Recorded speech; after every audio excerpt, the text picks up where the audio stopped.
নতুন বড় পাতাটির নিচে বসে আছে দোয়েল পাখি।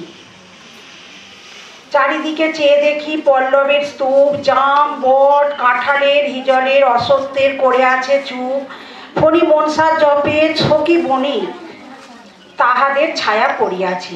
মধুকর ডিঙা থেকে না জানি সে কবে চাঁদ চম্পার কাছে এমনই হিজল, বট, তমালের নীল ছায়া বাংলার অপরূপ রূপ দেখেছিল।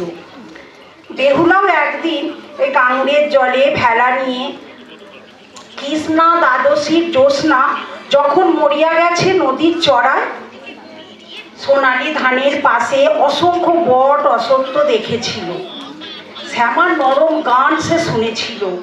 একদিন অমরায় গিয়ে ছিন্ন খঞ্জনার মতো যখন সে ইন্দ্রের রাজসভায় নেচেছিল, তখন বাংলার এই নদী, মাঠ, ভাটফুল ঘুঙুরের মতো তার পায়ে কেঁদেছিল।